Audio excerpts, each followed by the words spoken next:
Hi, I'm Marlee Rice. I'm a special education teacher and recent graduate of St. John's Administrative and Instructional Leadership Program. I firmly believe educational technology allows us to find creative ways to support students' unique needs. My research interests include educational technology, special education, teacher pedagogy, and student achievement. That contribute to technology use, a case study on the use of instructional technology in a suburban middle school was really founded because I'm extremely passionate about technology. I'm a building technology mentor, and for me, early on, I realized that technology can make certain tasks more efficient, and it really redefines aspects of learning when used appropriately. I wanted to explore this because if I believed in the impacts of technology, why didn't all of my colleagues feel the same way about our one-to-one technology Chromebook initiative? So a little bit of introduction. Since 1996, the United States Department of Education, Office of Educational Technology, has instituted a new technological plan. And with constant changes in the field of technology, the plan was updated in 2017. The ratio of students to computers has decreased from 6.6 student to computer to 3.1 in 2008. And in continuing with rapid evolution of technology, more schools are devoting resources to implement one-to-one technology initiatives. Now, despite the growing popularity of these one-to-one programs, NAEP studies were indicating that both scores for math and reading were showing limited progress of students. Today, students have greater access to technological tools and the internet, yet the gains on a national assessment of educational progress is showing small gains academically. This study will focus on the extent of technology integration and how it has on improving teaching and learning. So the purpose of my study was to understand the use of educational technology utilized in educators' lessons with middle school students. Secondly, to discover the impact educational technology has on teachers' practices and students' learning. And third, to analyze the impacts of the use of educational technology on a school community and how the impact of the changes relate to technology use. So here is the conceptual framework that I had for my study. So along the bottom, you'll see schools culture, which aligns to one of the theoretical frameworks that I used, Shine's culture theory, which was made up of artifacts, espoused beliefs, and underlying assumptions. Next, we have the ability to change, which had to do with Fullen's change theory and the factors for implementation. We had the ability to learn on the bottom, the third option, and that was due to Knoll's adult learning theory and the assumption of adult learners. And then lastly, self-efficacy related to Bandura's social learning theory. So with all these four theoretical frameworks along the bottom, that was kind of the foundation to shift pedagogical practice. Those factors, along with teaching and learning, integration and support and facilitation. So those ideas impact a teacher's pedagogical practice. And as this is a cycle, those things are constantly changing and the needs are changing. So it's a cycle of pedagogical practice going back to the theoretical framework with those other three outside factors implementing the change. The significance or importance of the study.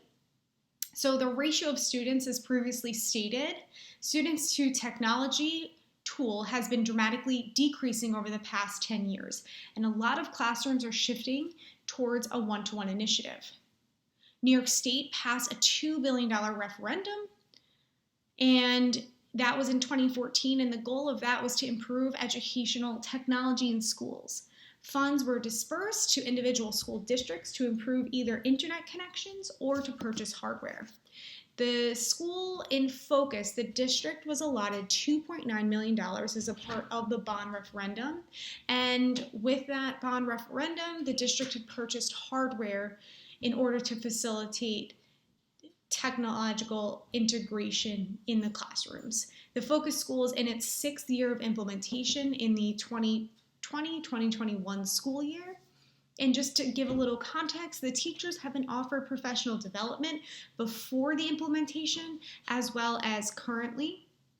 But there's inconsistent use of technology in the classroom prior to COVID-19 school disruption.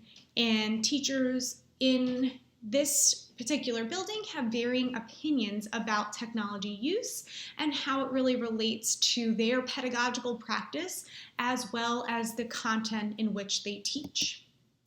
The 3 research questions that were used to guide this study were: to what extent do educators integrate technology in their classroom instructional practice?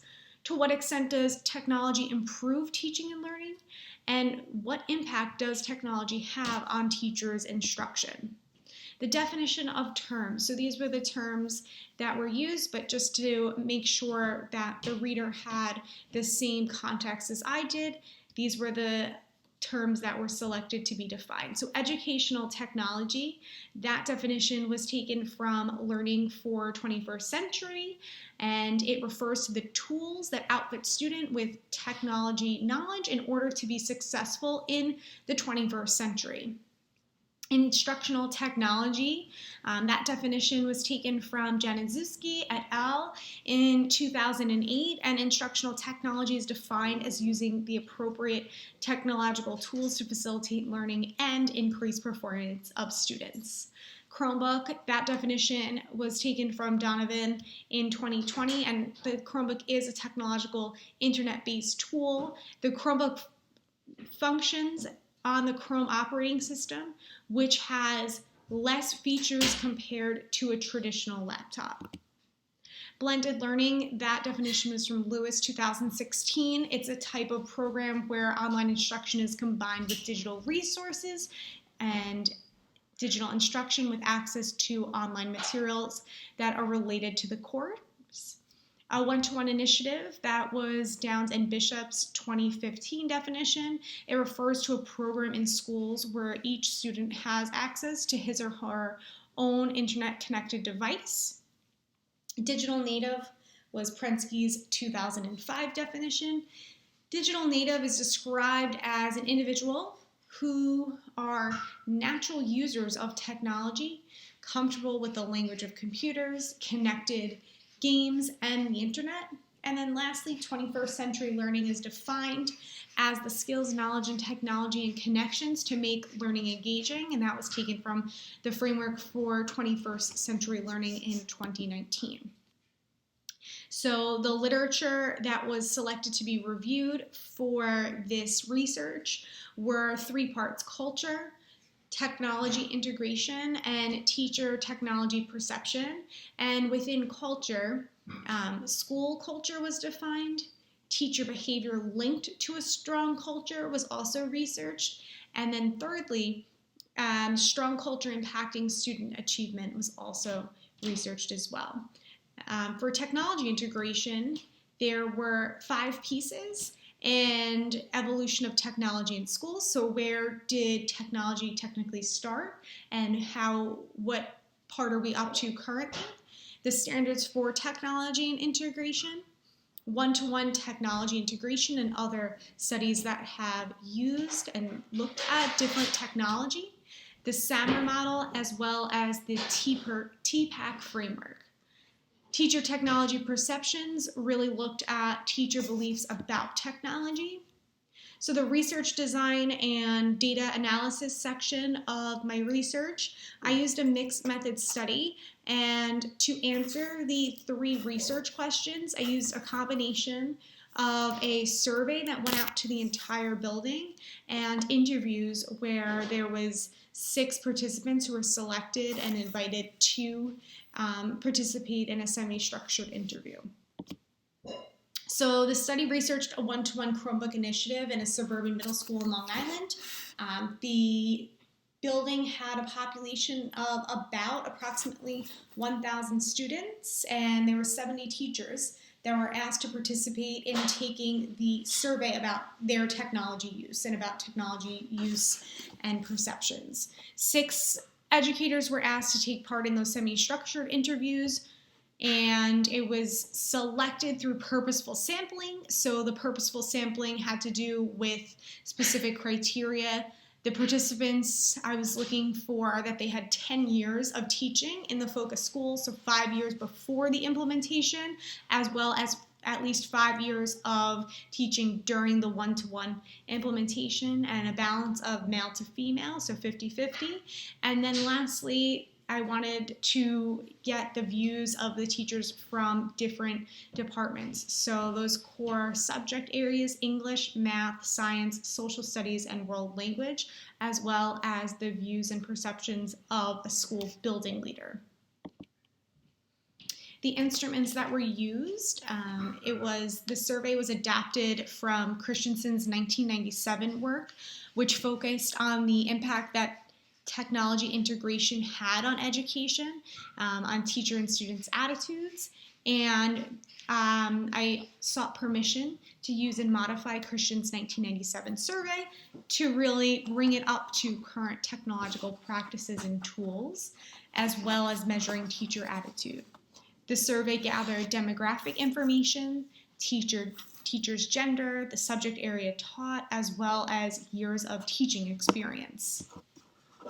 The survey was a 13-item survey, and it gathered information about teachers' beliefs on the use of educational technology. It was a 9-point Likert scale, so 1 related to strongly disagree, 5 meant undecided, and a 9 correlated to strongly agree. The survey was sent to the participants through email using a Google form to collect survey data. All items on the survey were selected to be required through the Google Forms in order for participants to completely submit all answers for their response. And then once the responses were collected, then participants' responses were analyzed. They were imported to SPSS to be analyzed. I invited all teachers to participate in the survey through email using a hyperlink connected to that Google form. I also placed a consent and release form in each teacher's mailbox. And using the consent and release form, I was able to track who submitted the survey by using those forms. I also collected responses in Google Sheets and exported that data over to SPSS for statistical analysis. Now, for the semi-structured interviews, 6 educators were invited to take part in a semi-structured interview through Google Meet, and those interviews ranged from 30 to 45 minutes. I asked participants to complete the consent and release form prior to the interview taking place. And I asked participants to be as honest as possible. My laptop was used to record the interview for transcription purposes. The participants were each asked 2 demographic questions, followed by 16 open-ended responses about their beliefs on educational technology. So, to answer that first research question, to what extent do educators integrate technology in their classroom instructional practice? There was 2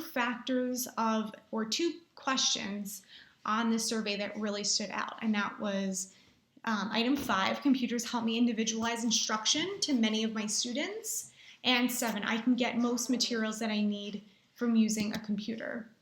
So looking back at that Likert scale, a 5 meant undecided and a 9 meant strongly agree. My quantitative finding were that 70% of participants in some form agreed with that statement, that computers help individualize instruction for students. The second piece, the second survey item, I can get most materials that I need from using a computer. 73% of participants agreed in some form with that statement. There were a couple of qualitative findings as well to answer that first research question. All the teacher participants in the semi-structured interviews felt that their level of technology integration was between the A and the M category on the SAMR model. So between augmentation and modification. And when they were asked a follow-up question towards the end of the interview, their original placement stuck.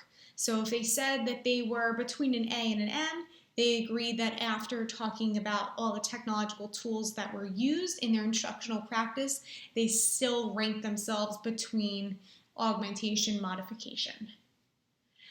It was also identified that math was a really difficult area to implement Chromebooks. 4 out of the 6 participants brought up technology integration in the math classroom, even though this semi-structured interview only had 1 math teacher participate. So the other subject areas were also indicating the difficulty of using technology in a math classroom. So some things that stood out. The social studies teacher said teachers in other departments might not think technology works in a math classroom. They might think it might be a pain to convert all that math into documents. While the world language teacher said they can't really use technology in math as much as science could. I've seen world language can definitely use it almost every day. It depends on the teacher, how comfortable they feel using technology. They want to use it. If they want to get the most out of it, then they will. Teachers who are invested at implementing blended learning practices in their classroom are the ones who are going to be most successful. The second research question was answered using qualitative findings. So, to what extent does technology improve teaching and learning? The teachers reflected on their own experiences as students and how students today have an advantage because of their constant access to information. But they're finding that the students lack the ability to think on their own. There was a discrepancy noted on the teacher's placement on the SAMR model and what type of typical classroom activities were being used with technology. So teachers ranked their integration of technology as more transformative. So looking at the SAMR model, more to the modification and redefinition than the activities were employed using the Chromebook. So the activities were more substitution and augmentation rather than using technology to transform classrooms. Mathematics teachers said, I think students have way more information at hand than we did when we were in school. Whereas if I wanted to learn about something, I had to go to the library and find a book for it, or had to go to the library to find a computer that had internet access. So the classroom activities using technology were compiled from all the participants, and here's what they said that they were using the Chromebook for in a pre-COVID learning environment. So for vocabulary, for specific aspects of writing, posting in Google Classroom, collaborative Google Docs for independent practice, searching for information on the internet, showing a video clip of a concept, resource of class materials for students that missed class, taking notes, independent practice, graphing on a coordinate plane, creating a Google slide presentation, taking a virtual field trip to another country, and Google Meet breakout rooms for independent practice. Now, looking at the third research question, what impact does technology have on teachers' instruction? A factor analysis was completed, and it was identified that there were 3 significant factors that were identified to be positive factors of technology use, teacher pedagogy, and then the third was learning with technology.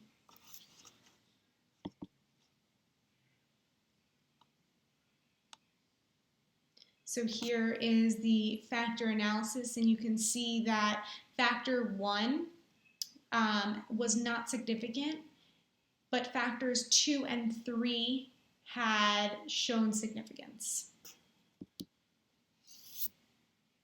So the quantitative findings to support research question number 3, what impact does technology have on teachers' instruction? So learning with technology, factor 3, significantly predicts technology's contribution to the quality of education as does technology pedagogy, factor 2, but to a lesser extent, but still significant.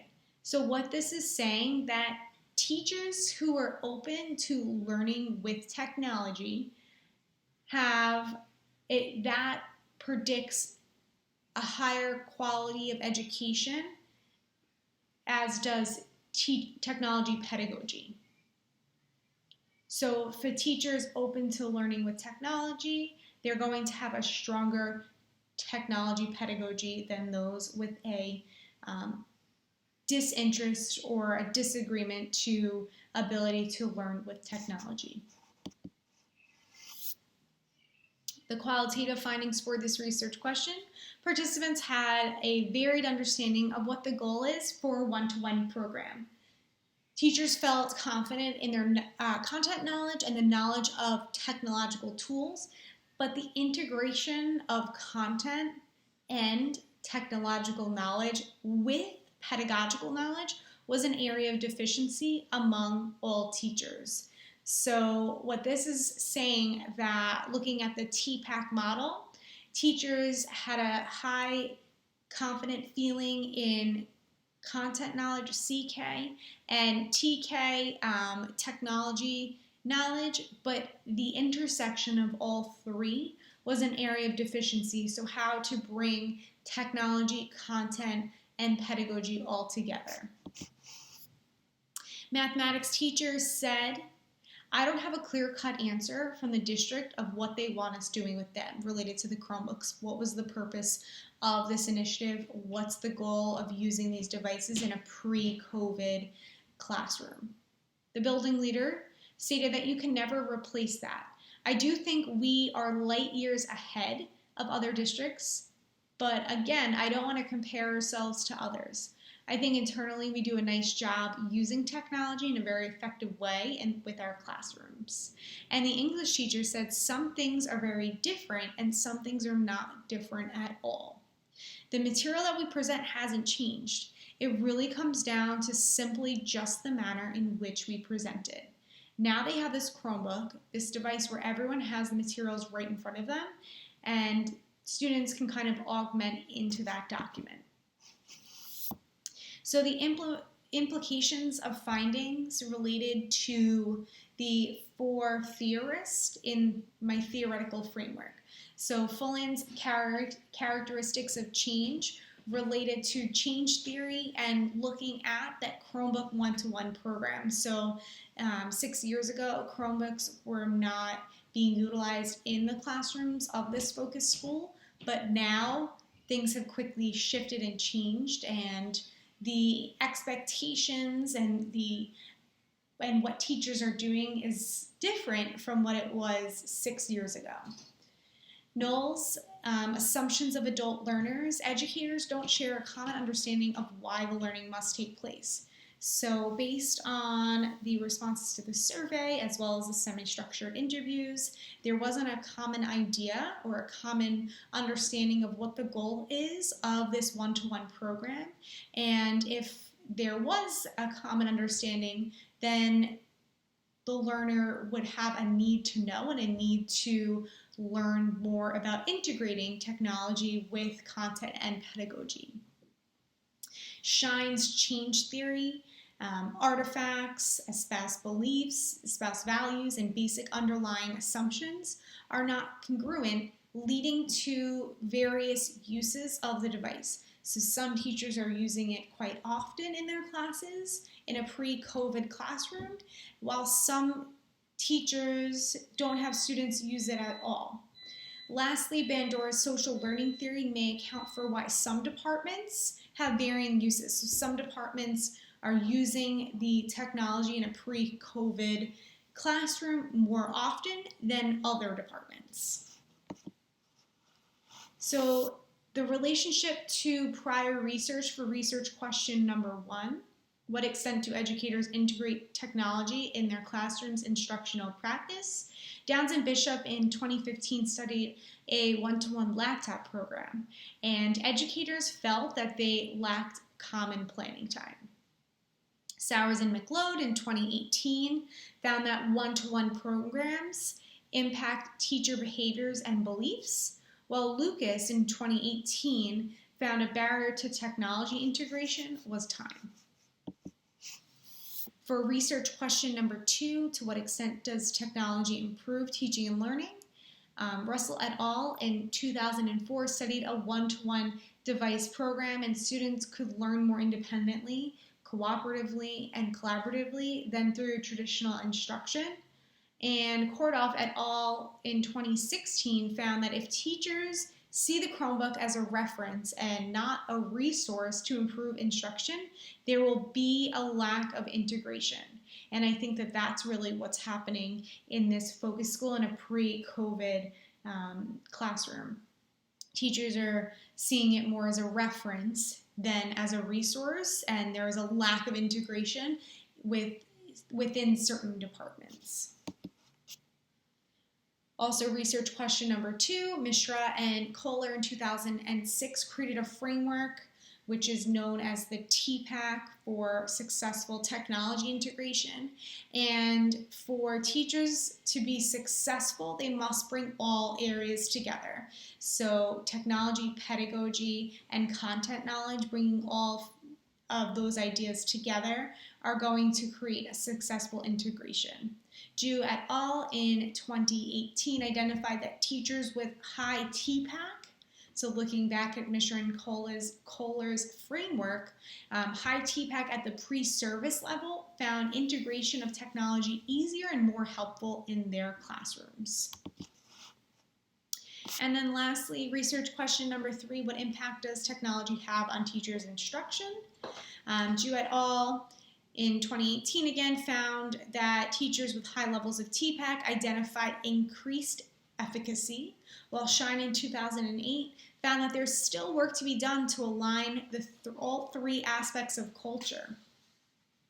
Sowers and McLeod's study, the strong culture leads to motivated teachers, and the motivated teachers are going to lead to student success.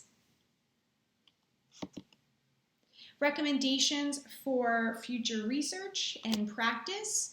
I think that it would be really important to employ an explanatory study instead of researching both quantitative and qualitative pieces simultaneously.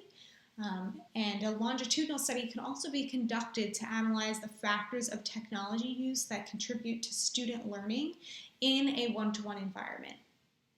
I also think it would be incredibly impactful to have a school district leader be involved in this study in the semi-structured interviews to add another layer of perspective. Recommendations for future practice. I think that organizations must be ready to accept a change, and the culture of the organization should be well developed. Professional development is key for deeper learning and increased engagement, and teachers need time to effectively integrate technological pedagogy into classroom instruction. So it's not something that's going to happen overnight, but it's going to happen over many years. Now, limitations of the study. Due to COVID-19, classroom observations were intended to be conducted, but there was an immediate shift to providing equity for students both in a hybrid model, in person and at home. So all teachers, for the most part, were utilizing technology, and findings then could not be triangulated. Also, case studies are difficult to replicate. This study takes place in a specific school, setting a specific one-to-one initiative, and that would be very difficult to replicate. And then lastly, the digital survey may have been lost in participants' inboxes as it was a Google form link. And being that it was a digital survey, maybe some participants felt that it wasn't significant as a paper survey. So that is the end of my research. Here are the references that I used for this presentation.